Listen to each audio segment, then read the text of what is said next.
الوداع جميل القوة. أشهد أن لا إله إلا الله وحده لا شريك له وأشهد أن محمدا عبده ورسوله الذي لا نبي بعده. Sekali lagi diperingatkan bagi para jamaah Masjid Al-Aqsa dari masjid, kami harap ada segera naik ke atas karena kajian akan segera dimulai. Alhamdulillah, puji syukur kita panjatkan kepada Allah Subhanahu wa taala yang telah memberikan kita kesempatan untuk berkumpul di Masjid Jami'at Taqwa pada malam hari ini. Semoga dalam pertemuan ini kita semua mendapatkan ilmu dan juga keberkahan.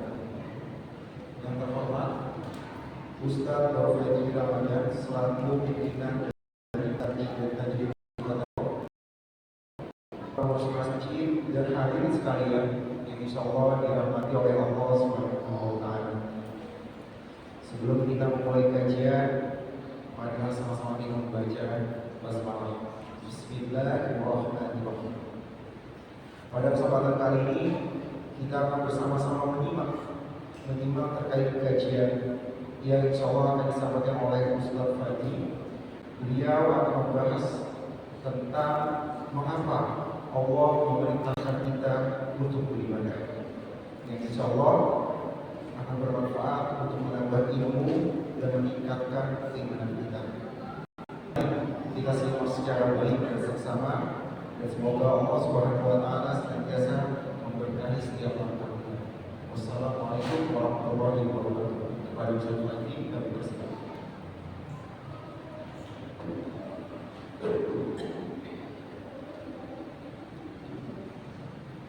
Bismillahirrahmanirrahim. Assalamualaikum warahmatullahi wabarakatuh. Alhamdulillah wassalatu wassalamu ala Rasulillah. Ini saya pakai itu aja ya. Pakai tadi Ustaz. Iya, lebih kencang Ustaz.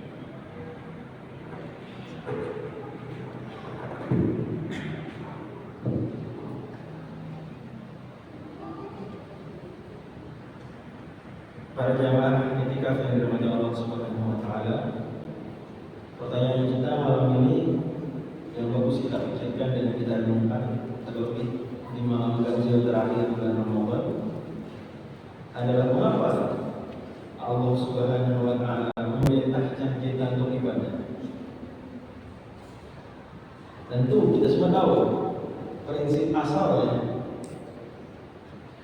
orang Islam itu tidak bertanya mengapa tentang putusan-putusan dan aturan-aturan Allah.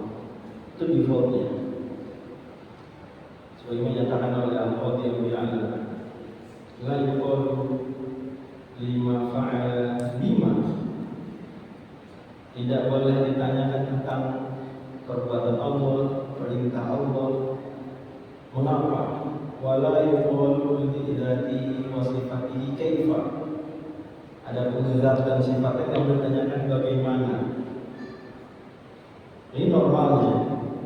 Dan itu logis, bukan dogmatis. Penjelasannya begini. Muslim sudah tahu Allah Subhanahu wa taala Alim, Maha mengetahui. Allah Subhanahu wa taala Ar-Rahim, Maha mengasihi. Ar-Rahman Ar-Rahim. Allah Subhanahu wa taala Al-Qadir, Maha kuasa. Allah Subhanahu wa taala Al-Hakim, Al-Khabir, Maha bijaksana, Maha teliti. Al-Adil, Maha adil. Maka kalau Allah Maha yang tadi kita sebutkan, maka setiap Allah menyuruh, pasti Allah suruh berlandaskan ilmu, ya, berlandaskan kasih sayang yang sangat tinggi, ilmu yang sangat tinggi, kasih sayang yang sangat tinggi, kemahakuasaan yang sangat tinggi, ya, lagi kemahabijaksanaan yang sangat luar biasa bijak, kemahatelitian yang luar biasa teliti, kemahaadilan yang luar biasa adil. Maka kalau kita masih bertanya, kenapa? Itu berarti kita seolah membatalkan keyakinan kita di awal. Kalau pertanyaan kenapa, pertanyaan protes. Pertanyaan kenapa, pertanyaan kenapa, pertanyaan protes. Kan dari awal udah bilang Allah Hakim, Maha bijaksana. Yakin, ada yakin Allah mau bijaksana? Iya yakin. Terus Allah nyuruh, kenapa mau nyuruh? Protes gitu deh. Tadi kita mau bijaksana. Kalau protes berarti Anda seperti meyakini diri Anda lebih bijak daripada Allah. Kalau ini paham ya? Itu konsekuensi logis. Kalau memang mau protes, batalkan dulu keyakinan Allah Maha Bijaksana, baru protes, baru logis. Kalau Anda bilang Allah paling bijaksana, terus kita protes, memprotes salah satu kebijakannya Allah, berarti itu tidak percaya apa yang pertama. Itu percaya yang pertama. Yang kata Aristoteles, kalau kita percaya dua premis, kita harus percaya konklusi. Premis pertama, Allah paling bijak. Premis kedua, perintah ibadah adalah kebijakan Allah. Berarti kan? Iya, perintah paling bijaksana, paling bijak. Gitu. Kita percaya Allah bijaksana. Oke, checklist. Premis satu. Premis dua, kita percaya perintah ibadah adalah kebijakan Allah. Ada perintahnya. Berarti mau kita percaya konklusi yang dia hasilkan dua premis tadi, yaitu apa? Berarti Allah perintah ibadah sangat bijaksana. Kalau kita protes, kok Allah nyuruh ibadah? Itu berarti kita seperti membatalkan dua premis tadi. Itu tindakan tidak logis. Bahkan menurut siapapun orang yang pakai logika, orang berakal tahu itu pernyataan tidak logis. Nah tapi tetap judul pengajiannya saya kasih judul mengapa, ya. Walaupun sebenarnya defaultnya nggak bertanya kenapa. Kenapa? Karena pertanyaan ini pertanyaan yang akan muncul di benak banyak orang, bahkan yang non-muslim pun mempertanyakan ini. Dan pada akhirnya bunyi pertanyaan aslinya seperti itu. Walaupun yang lebih etis, lebih berakhlak, lebih sopan kepada Allah, bunyi pertanyaannya, apa hikmahnya Allah memerintahkan kita ini? Itu lebih etis. Tapi memang pada akhirnya esensinya adalah mempertanyakan mengapanya. Kita lanjut dulu. Ibadah di dalam himpunan Pusat Muhammadiyah dan dua buku lain itu dibagi jadi dua ibadah. Ibadah pertama ibadah makhdhah, ibadah kedua ibadah ghairu makhdhah. Ibadah makhdhah ibadah yang kira-kira gambarannya begini. Manfaat ibadahnya itu tidak ketahuan di dunia itu apa secara langsung. Normalnya manusia tidak tahu apa alasannya. Kalau ibadah makhdhah, orang normal ngerti kenapa itu disuruh. Saya beri contoh. Sholat maghrib 3 rakaat, sholat isya 4 rakaat. Itu apa tuh? Reasonnya apa? Maghrib 3 rakaat, isya 4 rakaat, subuh 2 rakaat. Kemudian gerakannya, rukuklah, sujudlah. Apa itu? Apa manfaat yang kita peroleh? Normal orang berpikir nggak tahu. Ya kalau diteliti makin lama makin ketahuan. Tapi normal. Intinya di masjid itu ibadah makhluk. Dia ngapain di sini? Ngapain? Apa manfaat yang harus kita peroleh di dunia? Normalnya kita bilang nggak ada. Yang mau ibadah. Murni saya tunduk patuh sama Allah. Nah itu benar, nggak begitu. Muterin Ka'bah 7 kali.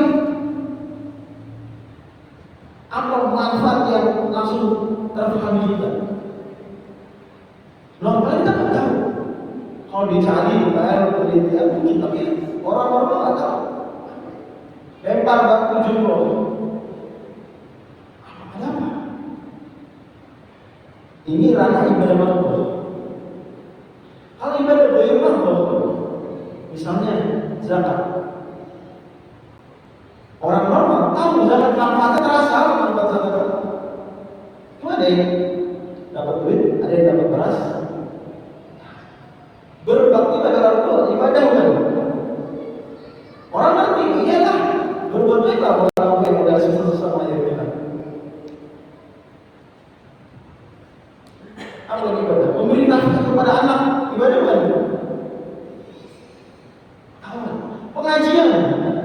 pengajian ketahuan manfaatnya. Oh, nambah ilmu. Apa lagi? Sebenarnya ibadah boleh rumah kok. Rata-rata ibadah boleh rumah kok. Non muslim pun tahu itu bagus. Bahkan mungkin juga kerjain. Non muslim bersedekah, non muslim berbakti orang tua, non muslim ngasih nafkah anak. Apa lagi? Apa bisa dilakukan? Ibadah boleh rumah kok. Olahraga. Olahraga diniatkan untuk kebaikan, ya bisa juga. Ibadah Ramadan kata Syekhul Islam Ibnu Taimiyah, ismun jami'un likulli ma yuhibbu Allah wa yardah. Apapun yang bikin Allah ridho, apapun. Bahkan tidur pun itu bisa jadi ibadah, tapi ibadahnya ibadah apa? Goyim mangkok. Kapan tidur jadi ibadah goyim mangkok? Misalnya sore-sore tadi tidur, kok tidur sore-sore? Biar kuat Ustaz ntar malam qiyamul. Tidur jadi apa? Ibadah goyim mangkok. Paham gak orang manfaat tidurnya? Langsung paham kok. Biar ntar kuat. Sahur, ibadah mangkok atau goyim mangkok? Sahur, mangkok. Ya kita nggak ngerti kenapa disuruh sahur. Atau goyim mangkok? Kita ngerti, oh ya, disuruh sahur biar kuat puasanya. Puasa maksud mangkok ya puasa. Karena normal orang nggak ngerti kenapa disuruh kita lapar, disuruh haus. Itu ya. Tapi saya bilang tadi, yang mangkok pun itu kalau diteliti itu bisa kita mengerti beberapa hikmah. Tapi kalau goyim mangkok jelas orang normal tahu dia manfaatnya. Makanya agak aneh sebenarnya. Kalau ada orang yang malas membaca goyim mangkok itu aneh. Misalnya orang Indonesia, Kementerian Agama dan Basnas itu merilis data potensi zakat orang Indonesia. Kalau zakat semuanya bayar, zakat mal segala macam yang semua dibayar itu 327 triliun. Ya kira-kira 330 triliun. Selama periode 2023-2024. Berakhir periode tersebut tahun lalu 2024, Basnas rilis data dari potensi zakat sekitar 330 triliun tadi, realisasinya cuma 33 triliun. Kalau semua orang bayar, dapat berapa? 330. Ternyata setahun berjalan, kekumpul cuma berapa? 33. Berapa persen berarti? 10%. Artinya, boleh disederhanakan, dari 10 orang yang wajib zakat di Indonesia, berapa yang bayar? 1. Ya gak ada sebenarnya. Kalau dari simpan orang bayar, aneh. Karena zakat itu paling zakat terbanyak itu zakat harta karun dari kas. Itu juga 20%. Dan hampir nggak ada zakat rekas hari ini. Siapa orang dapat zakat rekas? Peninggalan Majapahit, peninggalan kerajaan yang perang masuk Islam. Praktis zakat yang ada di masyarakat paling zakat perniagaan, zakat mal. Yang gedenya berapa? 2,5%. 2,5% itu kecil dibandingkan total harta ya. Dibanding total harta kecil, 1/40. Anda punya 40 coklat, Anda kasih 1. Anda sudah 39.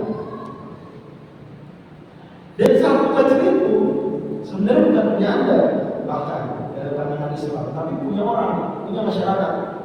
Jadi kalau Anda menaikkan, Anda sebenarnya memakan harta orang lain. Dalam banyak syirk. Tawali syarif bilang, kalau Anda lihat ada orang miskin di negara kaum muslimin, ketahuilah berarti ada orang yang mengambil harta tidak hak, ada yang memakan harta orang.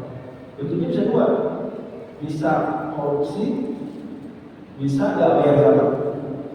Ini agak aneh, karena zakat tadi 330 triliun. Kalau semua menaikkan, yang kaya-kaya juga miskin, nggak miskin, kan cuma diambil 1/40.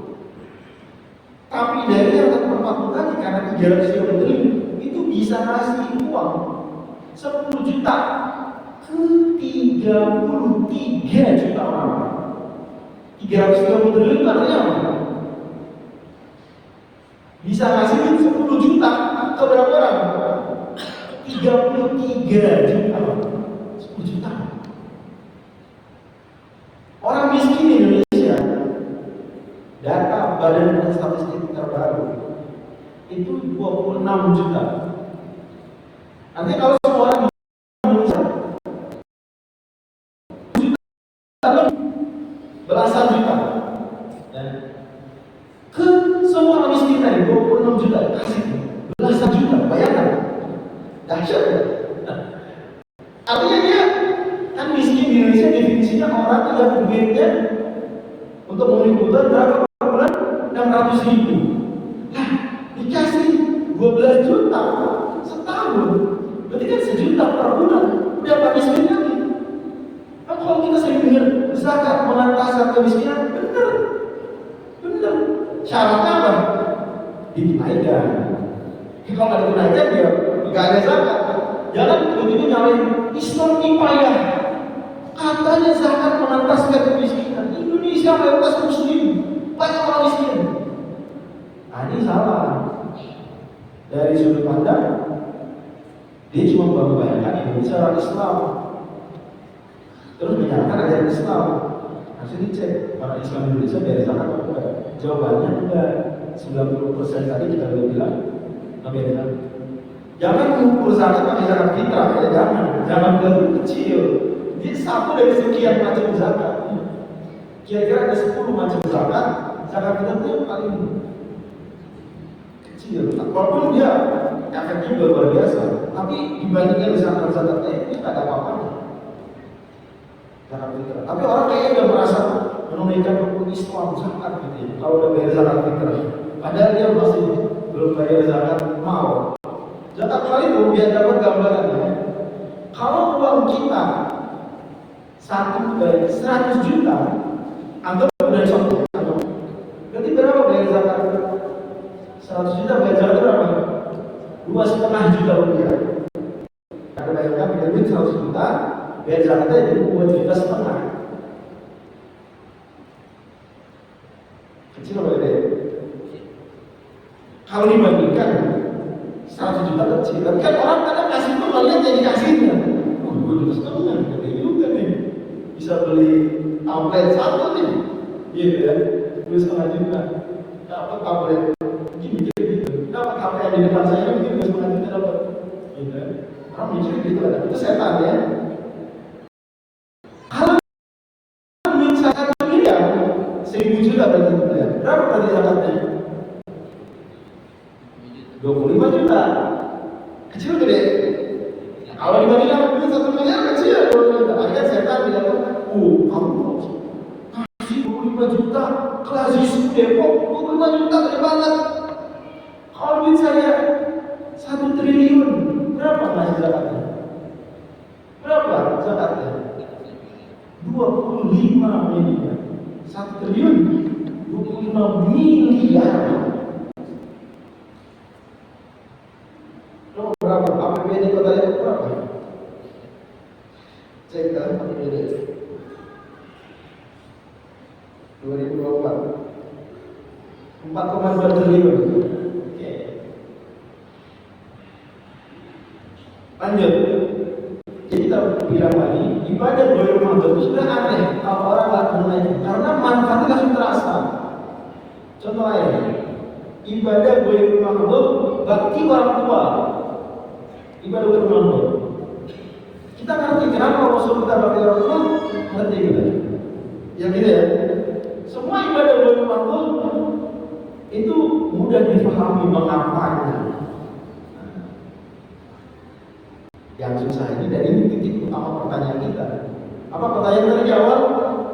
Mengapa Allah menyuruh kita ibadah? Susahnya itu kalau ibadah makhluk. Kalau ibadah makhluk, aneh memang, masih ada orang yang terjadi. Tapi sebenarnya kebayang. Saya beri contoh lain, ibadah goib makhluk, yaitu menundukkan pandangan. Ibadah bukan? Ibadah bukan? Nah, kita lagi naik kereta komuter lain, lagi naik kereta api nih. Sebelah kita, depan kita, mbak-mbak cakep, buka aurat. Kita nggak lihatin. Ibadah bukan tuh? Sedang beribadah bukan? Ibadah apa? Makhluk atau goib makhluk? Goib makhluk itu ibadah makhluk tentunya sholat, ya, puasa, tawaf itu ibadah makhluk. Kita nggak normal, kita nggak ngerti kenapa. Tapi kalau ibadah makhluk tadi sebagai contoh zakat, bakti orang tua, membuang sampah pada tempatnya, ya. Termasuk saya beri contoh dokter apa? Menundukkan pandangan. Ibadah kan? Ibadah goib makhluk. Kebanyakan apa manfaatnya dan bagaimana apa manfaatnya? Manfaatnya. Ada manfaatnya apa? Hati lebih tenang. Itu hadis Nabi. Man wadda rafahu lillahi ta'ala awadallahu fi qalbihi halamatan yajibuha fi qalbihi. Hadis Rasulullah. Siapa yang bagaimana Allah beri di hatinya rasa manis, enak hati. Logikanya begini. Kita itu kalau melihat sesuatu yang mewah, HP bagus, tapi bukan punya kita, sedih kita. Bagus banget HP. Enggak, tapi bukan punya saya, punya orang. Sedih. Kesedihan tersebut nggak ada kalau kita nggak pernah lihat HP tersebut. Kita cuma tahu HP kita aja yang jadi. Nggak pernah lihat HP cakep. Senang kita, karena kita merasa kita lah punya HP terbaik sedunia. Alhamdulillah. Tapi sekali lihat HP lebih cakep, ya ini lebih cakep.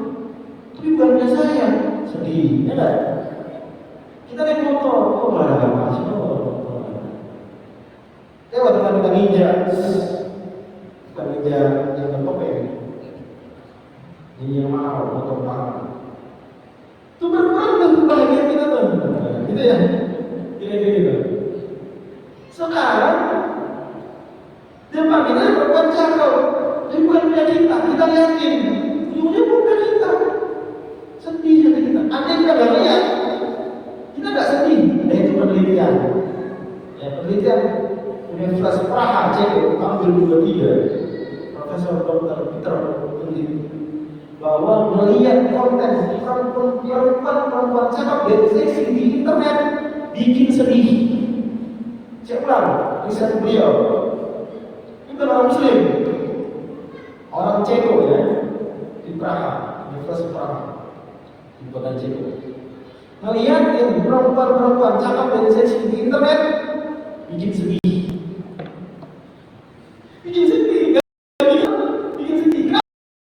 Gampang aja. Kita lihat yang cakep tapi bukan punya kita. Istri kita di rumah nurun nggak kecantikannya? Gara-gara kita ngeliatin yang cakep-cakep di internet, nurun. Makin sedih ya kita. Udah sedih. Itu yang di internet cuma bisa dilihat, nggak bisa dinikmatin. Kan laki-laki mana normal cuma cukup dari melihatnya. Agar ini mau terus. Yang di rumah begitu lah kelihatannya sedih. Nah, saya baca ini apa ya? Jadi udah benar Allah tuh kita menuju mana? Udah benar. Allah sayang sama kita. Allah nggak pelit tuh. Oh sayang. Cara Allah sayang kita, jangan lihat cakep kalau bukan istri mah. Rugi, sengsara kamu. Gitu ya. Belum lagi kalau misalnya udah cakep dilihatin, terus dideketin, ntar selingkuh. Selingkuh bahagia nggak? Selingkuh bikin bahagia nggak? Udah, bikin bahagia nggak? Sesaat, banyak bahagianya apa banyak kebahagiaannya, banyakkan banyakkan sedihnya. Nih, nggak apa-apa nih, yang masih belum nikah nih, kasih tahu. Jangan selingkuh nanti, oke? Itu bikin sedih, bikin kamu. Begini penjelasannya. Semua perempuan sesoleh apapun itu gak semua diduakan. Seikhlaskan lapangan gak semua. Meskipun bahkan bukan selingkuh ya, poligami dengan awal normal, itu masih ada kesedihannya. Ini secara tidak fair, ya selingkuh. Jadi pasti perempuan gak suka. Ya laki-laki juga gak suka. Otomatis si laki-laki jaga aman dia. Gimana biar ketahuan? Nah, gitu ya. Kalau dia punya HP, HP-nya cuma satu. Gimana biar ketahuan? Gimana kira-kira? Gimana biar ketahuan selingkuh? Misalnya, HP-nya di password. Tapi dia bukti tidak tenang tuh. Jadi password sudah mengurangi kenyamanan. Jadi sekali password. Jadi kalau telepon, password dulu. Kalau HP nggak bisa dilakukan pernah, punya. Karena nanti sekalian, kalian. Katakanlah, walaupun dia pakai aplikasi lain, sama istri yang sah pakai WhatsApp, sama yang orang pakai aplikasi Gojek. Tetap aja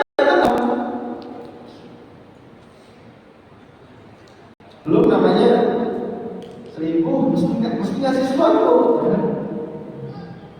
Namanya juga sugar baby, aneh-aneh. Kasih duit. Kadang bulanan atau macam-macam. Kalau ada HP baru, beliin HP baru iPhone 17 seperti itu. Mahal, uang duit banyak, ya kan? Gimana cara ngasih duit? Pakai gaji? Pakai gaji nggak kasih duitnya? Selingkuhan, pakai gaji. Kalau gaji tahuan, itu gaji berapa? Kalau gaji pejabat kan, wajar berapa gajiannya? Itu pakai apa dong? Kenapa begitu? Pakai yang lain. Mulai belajar korupsi. Mulai belajar korupsi dari situ. Korupsi itu ada riset dari CASN, lembaga yang mengurusi ASN, bahwa dalam kurun 5 tahun terakhir, yaitu ada ratusan ASN yang selingkuh, tangkap selingkuh. Dan itu kayak berita sering banget dari di media sosial. Pejabat ini kepergok selingkuh, ngeri alhamdulillah selingkuh. Segera bertobat. Itu bikin korup, karena dia nggak bisa pakai gaji asli, itu mesti dari yang lain. Supaya nggak ketahuan korup. Atau harus makin banyak. Apalagi belum kita kenal namanya ada korupsi bentuknya gratifikasi seks. Ngasih suapnya itu bukan duit, ngasih suapnya apa? Kamar hotel udah ada perempuannya. Dan banyak laki-laki itu kuat kalau duit, imannya masih kuat. Tapi kalau ada perempuan cakep, perempuan seksi, goyah. Banyak laki-laki. Ustaz kan gampang aja, tinggal putus saja apa selingkuhannya. Itu teori. Prakteknya gampang nggak putus sama selingkuh? Enggak lah. Kan saat selingkuh udah direkam videonya, fotonya, rekaman chatnya. Disimpan nggak sama selingkuhan? Simpen nggak? Simpen lah. Berperes. Buat suatu kartu pakai. Misalnya nih, orangnya nih, ya, saya nggak mau selingkuh lagi. Kata dia, ya udah, nanti video nyebar nih viral kalau nggak lagi store. Bulannya, aduh, habis. Puyeng nggak? Puyeng. Jadi balik lagi, Allah melarang selingkuh. Udah benar belum? Benar. Allah pelit. Nanti ya, itu gitu.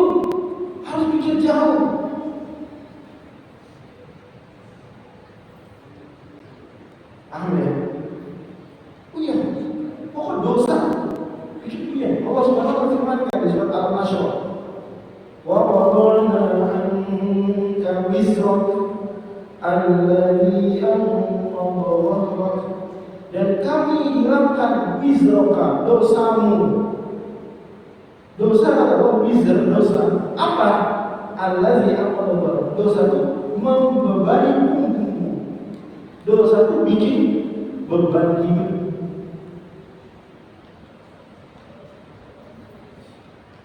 Jadi kalau kita tanya, mengapa Allah melarang selingkuh? Kita dapat jawabannya. Kan itu ibadah ghairu. Contoh ibadah ghairu kita buang sampah sembarangan. Buang sampah pada tempatnya, gitu ya. Buang sampah itu. Emang kenapa kalau buang sampah sembarangan? Nah, kita ngerti lah bahayanya. Seperti Depok ya. Pernah punya masalah sama sampah. Selesai nih, udah ibadah ghairu Allah. Udah ngerti mengapa Allah nyuruh kita ibadah ghairu Allah? Udah ngerti ya. Tujuannya biar kita hidup enak, bahagia. Hidup kita ini gak beres kalau kita melanggar itu, gak beres. Jangan coba-coba. Pegang prinsip bahagia hanya ada pada takwa. Bahagia tidak ada pada dosa. Pegang prinsip. Dosa sama dengan sengsara. Takwa sama dengan bahagia. Pegang prinsip itu. Hidup aman, tenang, Indonesia cerah. Pegang. Nah, kalau kita sudah selesai, siapa yang tersisa?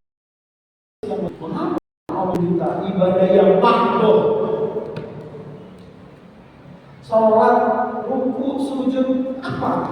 Kalau disuruh duduk di mana, kan udah ngerti. Disuruh bakti udah ngerti. Disuruh sedekah, ngerti kita. Tapi disuruh ruku, sujud, apa faedahnya? Paham nih? Disuruh lapar dan haus bulan Ramadan, apa faedahnya? Apa Rasul kita lapar dan haus? Gitu ya? Mengapa menyuruh kita muterin Ka'bah 7 kali? Naik turun Bukit Safa Marwah 7 putaran 7 kali? Kenapa? Nah, ini yang susah. Dan ini yang mau kita terus pengajarnya. Kalau kita lihat ibadah ghairu tujuannya biar apa tadi? Kita lihat Allah firmankan, "Toha ma anzalna 'alaika al-Qur'ana litashqa." Tidaklah kami turunkan Quran untuk bikin susah. Artinya sebaliknya, Quran untuk bikin senang, untuk bikin mudah. Maka dari kita bisa menerka juga sebenarnya ibadah mahdoh pun itu bikin kita senang, bikin kita bahagia. Tapi lagi saya bilang ini susah kebayang. Biar gampang, kita pinjam hasil penelitiannya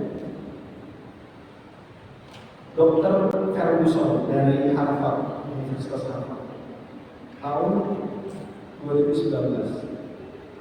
Beliau punya riset bahwa di dalam otak manusia itu ada bagian dari otak yang dia itu merasa hampa kalau tidak ada kedekatan dengan Tuhan. Mesti diisi dia, merasa kurang. Nah, kedekatan dengan Tuhan, maka titik itu disebutnya God spot, titik Tuhan. Artinya titik di otak yang itu dia butuh Tuhan. Kapan dia terpuaskan kebutuhan otak?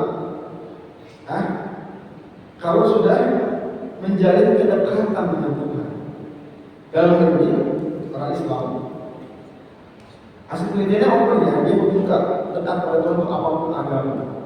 Tapi kita bilang agama lain mungkin aja orang merasa dekat pada Tuhan tapi keliru. Dan yang paling benar-benar masuk dekat dengan Tuhan dan dekat betul-betul adalah orang Islam. Tapi nanti kita singkirkan itu dulu. Kita ingat-ingat bahwa sholat itu salah satu wujud kedekatan kita kepada Allah.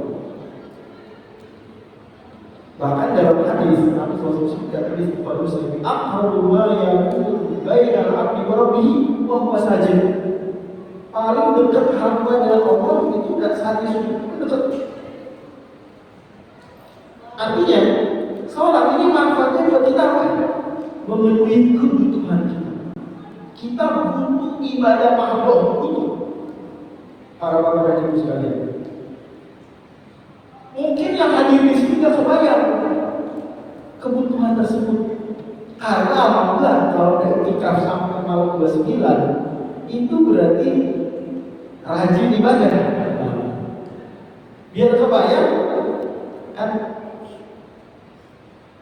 ketidakpunyaan itu baru membuat kita butuh ya. Di dalam buku Mahfuzat di pesantren disebutin peribahasa ini. As-sihhatu tajun ala ru'usil aslihat la yaraha illa al-marhum. Kesehatan itu adalah mahkota yang ada di atas kepalanya siapa? Orang-orang sehat. Kesehatan atau kesehatan? Mahkota. Di mana adanya mahkotanya? Di atas kepalanya orang-orang sehat. La yaroha illa maroko. Mahkota tersebut gak bisa dilihat kecuali oleh siapa? Orang sakit. Kalau kita sehat, kita nggak lihat ada mahkota di atas kepala kita. Kita sakit, kita lihat orang sehat, sakit nih. Enak banget bisa iktikaf kalau 29, masya Allah, tabarakallah. Baru kayak orang punya mahkota.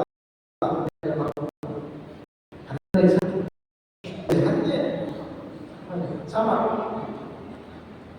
Hambanya kita kalau beribadah, alhamdulillah mungkin bapak ibu sekalian nggak ngerasain. Kan bapak ibu sekalian sholat di waktu, iktikaf, puasa. Tapi bayangkan satu kondisi orang seminggu nggak sholat, jangan mudah kalau dari ini sampai. Sudah berumah seminggu nggak sholat, apa itu? Seminggu nggak sholat, seminggu nggak zikir, setahun nggak puasa, seumur hidup nggak pernah ngobrol, kaji balik, ada di waktu ya. Ini betapa dia ada kebutuhan yang tidak terpenuhi. Penelitian lain dari Universitas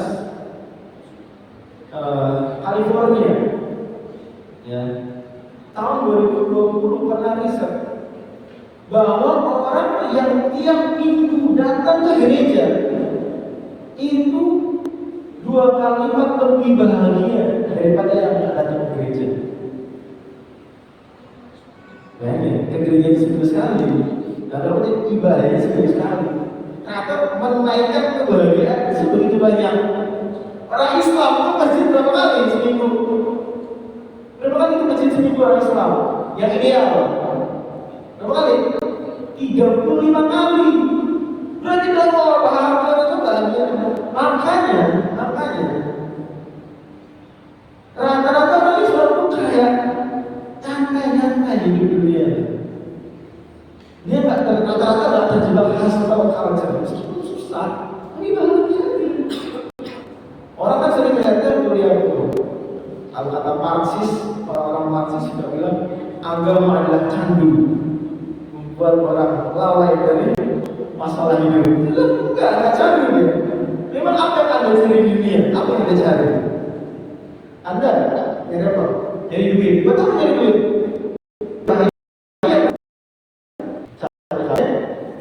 Nyari duit, dapat duit biar bahagia.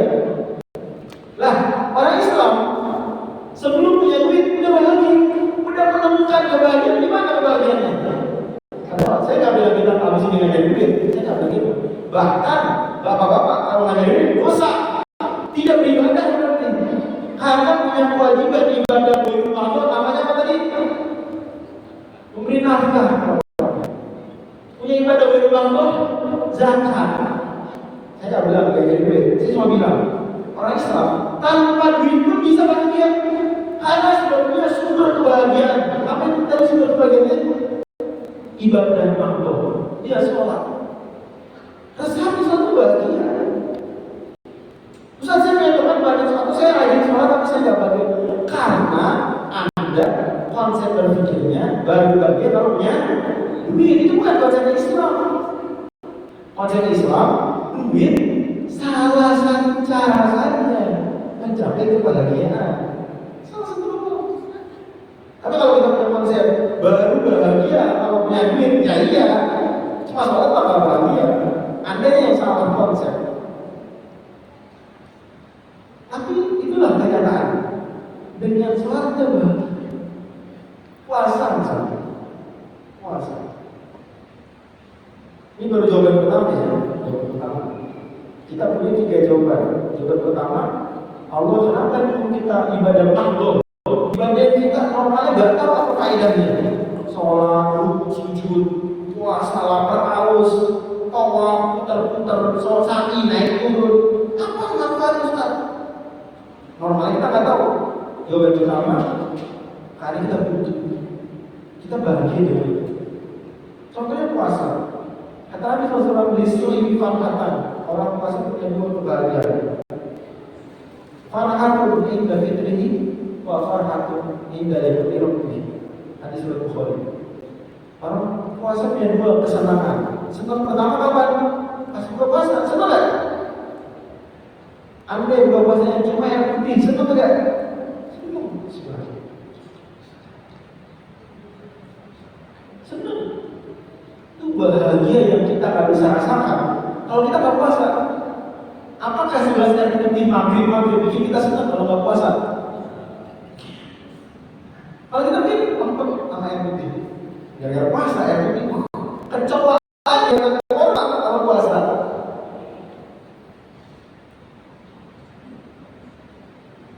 Jadi dia bilang, satu manusia butuh ibadah secara psikologis.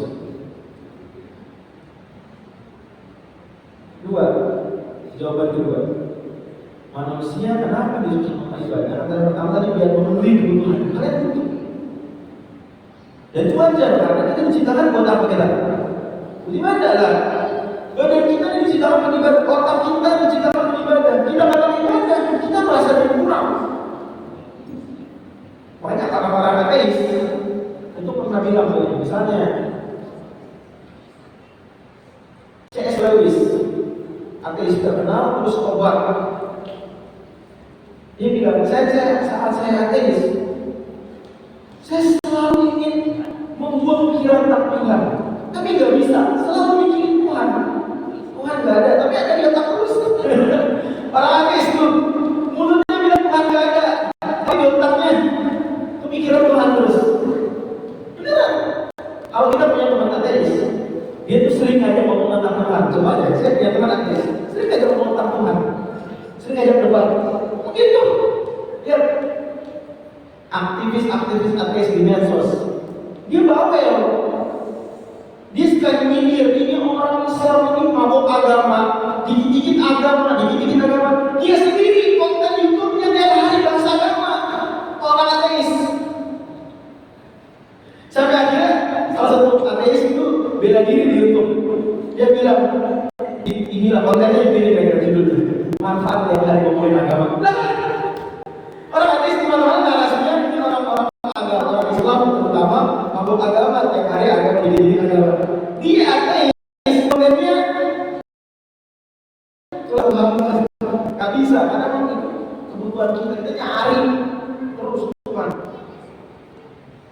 Yang kedua jawabannya adalah karena ibadah makhluk itu memberikan manfaat nyata juga selain manfaat psikologis untuk sekitar atau untuk diri kita.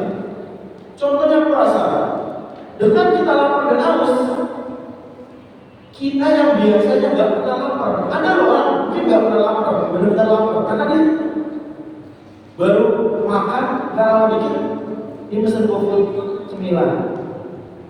Nggak lama dikit pesen dia mie kekinian. Nggak lama dikit pesen es krim. Nggak lama dikit somai. Ada begitu, bener tuh nggak berhenti punya. Ini belum kalau kita gede punya duit banyak, suka makan begitu. Kayak gini, dia bisa jadi orang baik, bisa, tapi kurang serius. Dia baru serius jadi orang baik kalau dia pernah ngerasain, gini rasanya agak punya duit buat makan.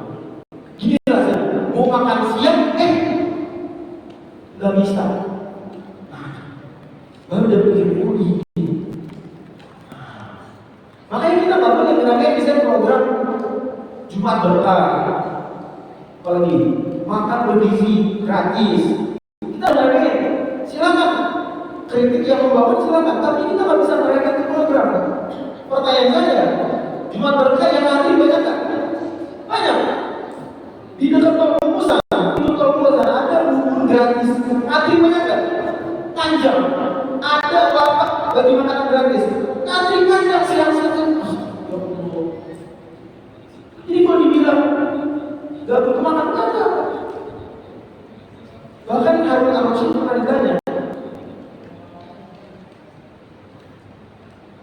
oleh seorang ulama di sebagian debat, mungkin itu Abu Hanifah. Wahai Khalifah, kalau Anda di tengah padang pasir, Anda kehausan, Anda butuh air, tapi ada orang punya segelas air, dia bilang ini, berikan dulu setengah kerajaan, baru saya kasih. Harus tanya, dikasih nggak setengah kerajaan? Kira-kira, ini khalifah nih, raja, rajanya gede. Disuruh bayangkan di tengah padang pasir kehausan, butuh air, yang punya segelas air bilang, berikan dulu setengah kerajaan. Dikasihkan. Kata Harun al-Rashid, saya kasih. Ya kan? Ini maghrib ini, mana yang kita butuhkan? Tapi opsi cuma dua ya, dan nggak boleh dibuangkan. iPhone 17 apa 11 air putih? Nggak boleh milih lain, dan nggak boleh dibuangkan. Ini mana? Air putih daripada iPhone 17, iya kan? iPhone 17 nggak bisa dibuangkan loh. Nggak ada pilihan lain, nggak bisa. iPhone itu dijual buat beli makanan, nggak bisa. iPhone aja. Sama air putih, kita semua milih air putih. Apa Rosid? Saya kasih sama aja. Kita lagi, oke. Habis minum, Anda kebelet, tapi nggak bisa keluar. Anda sakit gitu. Anda ketemu dokter, kata dokternya, saya sembuhin, saya obatin, tapi kasih setengah kerajaan lagi. Kasih ya? Kata Rosid, kasih, saya kasih. Yang penting saya bisa buang air kecil. Kata ulama ini, kalau gitu yang Khalifah, kerajaan Anda semua cuma senilai segelas air numpang lewat. Begitu. Nah, puasa membuat kita apa? Sadar, merasakan langsung, mengexperience langsung lapar itu gimana. Makanya saya senang kalau pejabat dia datang langsung, misalnya melihat lingkungan umum misalnya, itu bagus, di satu sisi bagus, karena dia akan lebih peduli, benar nih. Kalau perlu nginep semalam, karena saya nginep di perumahan atau di rumah umum misalnya, dia tahu lingkungan tersebut. Sholat, apa manfaat realnya sholat? Banyak penelitian sudah menyebutkan manfaat real sholat secara kesehatan. Jadi sholat itu dia meregangkan badan-badan kita. Kalau nggak ada sholat, mungkin banyak di antara kita tidak pernah peregangan. Mungkin, iya, duduk terus, rebahan terus. Kalau nggak ada sholat, alhamdulillah ada sholat.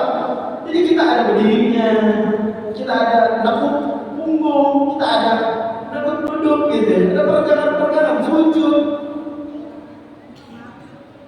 Manfaat real dari sholat berikutnya adalah dengan sholat kita terbiasa punya tanggung jawab, disiplin waktu, ya kan? Kalau nggak ada sholat, mungkin kita maunya tidur aja sampai jam 7 pagi, begitu. Tapi dengan ada sholat, nggak bisa. Kepikiran terus, udah subuh belum? Nah itu melatih. Kita kalau punya tanggung jawab, kita punya PR, kita jadinya disiplin kerjanya, nggak abai. Kalau dikasih tentang kerjaan apa? Tidak sampai selesai jam 6 pagi. Kita harus disiplin, karena kita terbiasa dengan sholat.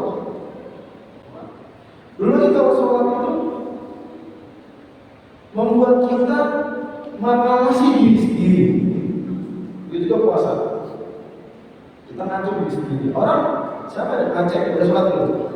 Jawabannya udah, dia juga nggak tahu udah atau belum, ya kan? Atau orang puasa nggak? Bilang aja puasa. Kalau dia ngecek kita puasa bukan? Makanya kita puasa dan sholat, maka kita berarti mengawasi diri sendiri. Kalau kita jadi pejabat, kita lebih terlatih untuk mengawasi diri sendiri. Dan itu ada penelitian, Universitas UPN veteran, Universitas Veteran di Jakarta ini pernah riset tahun 2019 bahwa ASN yang lebih aktif dalam kegiatan keagamaan itu lebih jauh daripada korupsi dan menerima suap. Maka kita bisa lihat koruptor yang gede-gede itu non muslim atau muslim tapi sholatnya itu bermasalah, zakatnya bermasalah, menjaga pandangannya bermasalah. Memang berarti bukan agamis, bukan sosok yang religius. Maka Islam nggak bisa disalahkan atas korupsi, nggak bisa. Karena dalam korupsi tidak menjalankan Islam yang diperintahkan Islam. Saya bingung, ada nggak yang benar-benar orang menundukkan pandangan, sholat 5 waktu selalu di masjid, sholat tahajud, zakat dan sedekahnya rajin, apalagi kata-katanya sopan, berbakti kepada orang tua, sayang anak dan istri, itu korupsi, saya nggak bayar. Itu nggak bayar.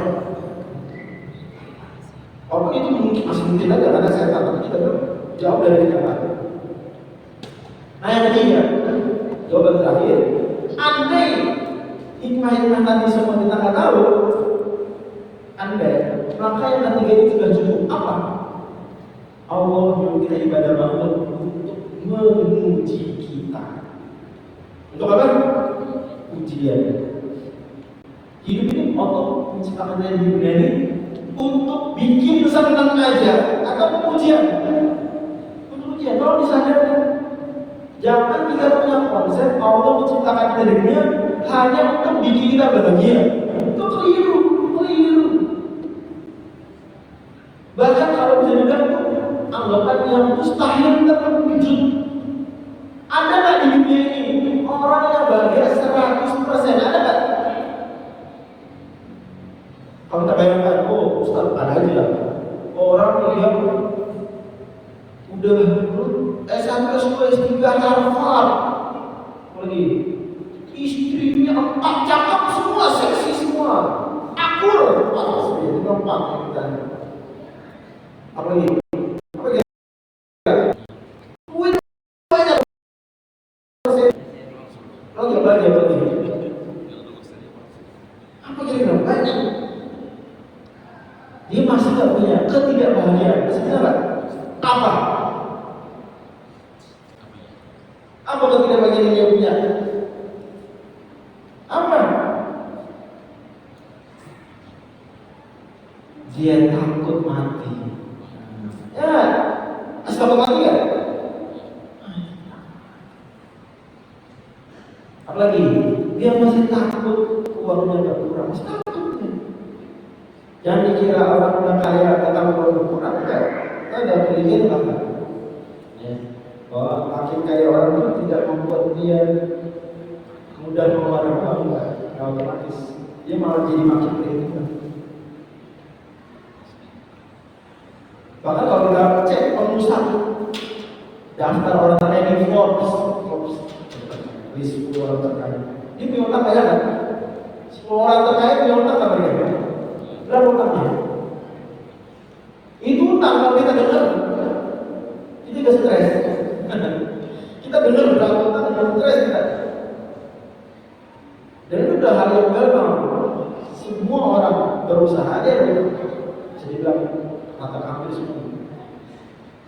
Jadi dunia memang itu negeri bukan negeri bahagia saudara. Ada bagiannya, tapi ini dominannya apa? Ujian. Dominannya ujian.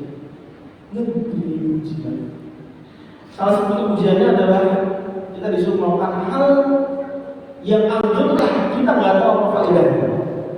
Lakuin. Agar terbukti siapa yang nurut sama siapa yang tidak. Gitu kan? Karena kalau semua yang Allah suruh langsung terasa faedahnya, real, nilai ujiannya berkurang. Saya beri contoh, kalau pendidikan dapat duit 1 juta, nilai ketangguhan kita itu berkurang, nilainya berkurang. Semua yang sholat 5 waktu setiap sholat dapat duit 100.000, artinya dalam seminggu dapat 3,5 juta, artinya sebulan dapat berapa? Berarti 14 juta cuma gara-gara sholat, berkurang nilai ujiannya. Jadi memang Allah sediakan ada ibadah-ibadah yang kalau kita kerjain kita nggak begitu merasakan apa-apa, nggak begitu merasakan, bukan nggak ada loh, kita nggak tahu ya ada ibadah. Ini memang 3 jawaban kita ulang sekali lagi. Mengapa Allah ambil kita ibadah? Yang pertama apa tadi? Karena ibadah tersebut memberikan faedah psikologis buat kita. Kita jadi tenang, bahagia, terpenuhi. 2, ada ibadah-ibadah Allah itu memberikan faedah real juga. Jika kita detailkan dan kita makin tahu, makin teliti. Real buat fisik kita, real buat lingkungan kita. Dan juga ketiga, ada yang kita tahu, kita nggak tahu apa faedahnya, baik di diri maupun di masyarakat, kita nggak tahu. Maka Allah perintahkan untuk apa? Ujian. Dia terbukti siapa yang nurut sama siapa yang tidak. Karena kalau semua ibadah langsung kontan, ya faedahnya. Semua dosa langsung kontan efek buruknya. Maka nilai ujian bisa dibilang menurun atau nggak ada. Itu ibarat kita lagi ujian, itu jawaban benar dikasih tahu. Jawaban benar dikasih tahu. Kita mau jawab salah langsung bisa kasih tahu salah. Salah, ganti jawabannya. Oke, bagus ya. Nah, kita mau jawab bingung ya. Dikasih tahu saja. Jawaban ini bukan ujian. Ujian itu kita dibiarin puyeng. Bener mati. Kita dibiarin salah, pilih salah. Biarin aja salah. Nanti tanggung jawab. Allah sudah kali ini kita kaji. Terima kasih banyak. Semoga bisa menambah iman dan takwa kita. Buat diri saya pribadi dan juga para hadirin sekalian. Semangat terus. Ramadan bulan lagi yang kita ibadah, makhluknya lebih makhluknya. Mudah-mudahan setelah ini kita berdua akan melakukan serius ibadah, menyadari nilai ibadah, menyadari esensi dari ibadah. Astagfirullah. Subhanallah. Assalamualaikum. Cukupkan ya.